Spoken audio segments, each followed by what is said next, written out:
Julie, it is good to see you. Thanks for coming on the program today. It's been a while. I'm glad to be back.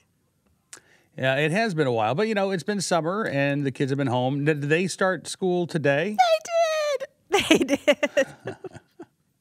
And yes, I'm very joyful yelp was heard from moms and dads throughout the country. I've been drinking all morning. No, I haven't.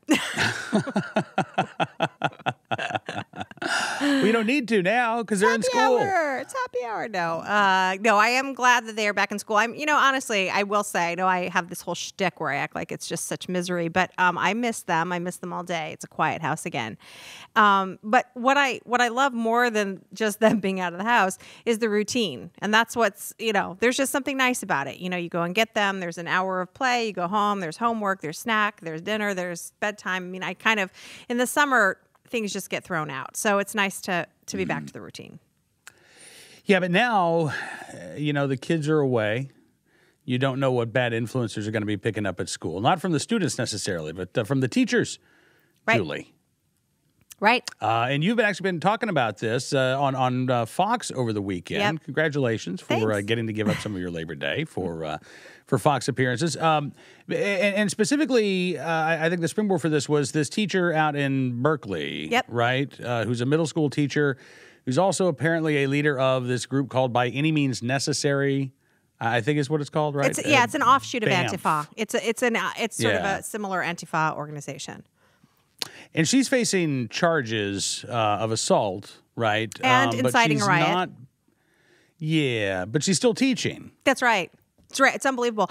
Let's think about the double standard here, okay? And where are the child safety advocates? Okay, where are the people who are so concerned, like, Shannon Watts and those folks who are so concerned about school safety and child safety, who apparently, or not apparently, they are silent and also liberals. This is the far left we're talking about. They could police their own wing there. And we're talking about a woman who is on video being violent.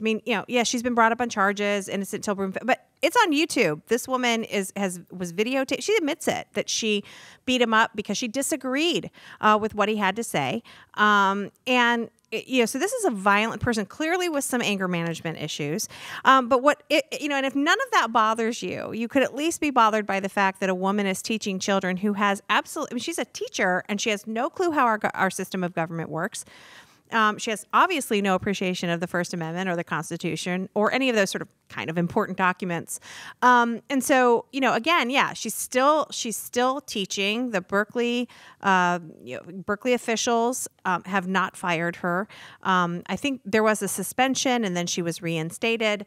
But again, I just find it kind of interesting. We're living in a day and age where, if a conservative scholar goes and speaks on a college campus, they need to set up an ante-room with puppies and coloring books so that people aren't offended, and you think it's okay for a violent, militant extremist to be alone in a classroom with children. What if a kid wears, a Make America Great T-shirt into her classroom, right? And says, take it off, or says something pro-Trump and she doesn't agree.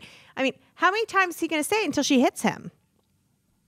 Well, we did see that teacher, actually. I think this was in Georgia. Yes. No.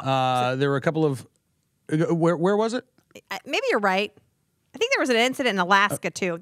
They're all over. I'm writing an article right now where I'm sort of detailing a few examples. It was hard for me to cull it down because there are so many examples of this. Yeah, happening again in public school. And again, these were kids wearing a couple of Trump T-shirts, and the teacher said, "You got to take that off. That's a neo-Nazi symbol now. Make America Great Again," right? And the class. What's fascinating by this is the class, Julie, was like, "Come on, this is ridiculous." The kids were reasonable, right? Yeah. And it's, in most cases, I think what we're seeing here from the schools, it's not the kids who are claiming they need a safe space. It's the teachers. It's the administrators. Cam, honestly, think about when we were in high school, right? You were sort of rebellious if you were super grungy or if you were sort of a goth kid or, if you, I remember like if you lit up in class, right? Like there were kids who did like really provocative stuff, right?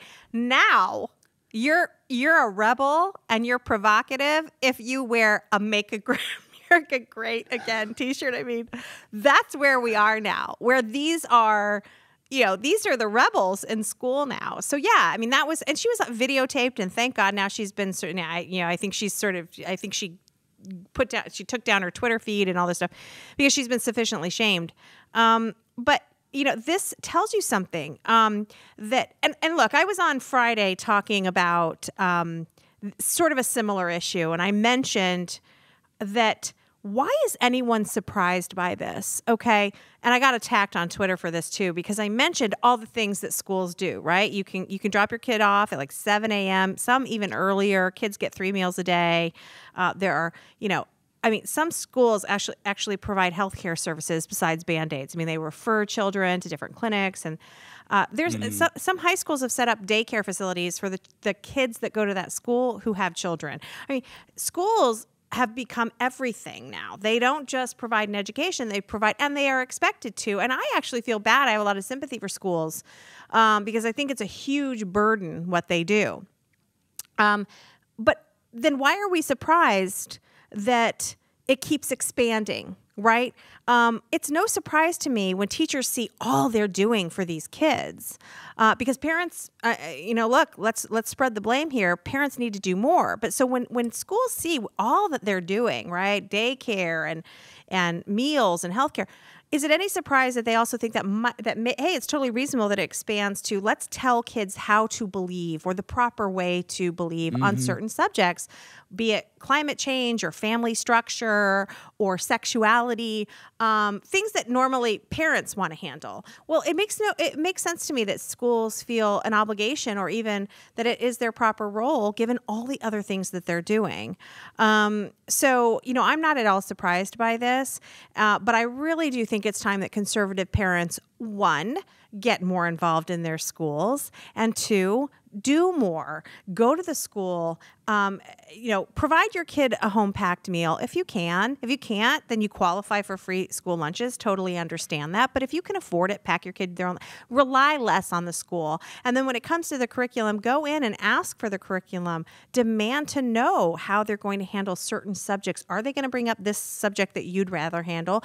And if they are, then opt out. I think that it's really, I think conservatives tend to be a little bit more quiet and passive on these things, but it's really time to start making your voice, make a nuisance of yourself. That's the only way these things change. Absolutely. All right. Listen, one more topic before we run out of time here. You're in the New York Post. Yeah. Talking about Wonder Woman. That's right. A great movie. Because James Cameron. Yeah. Listen, that was one of the few movies that I actually saw this summer.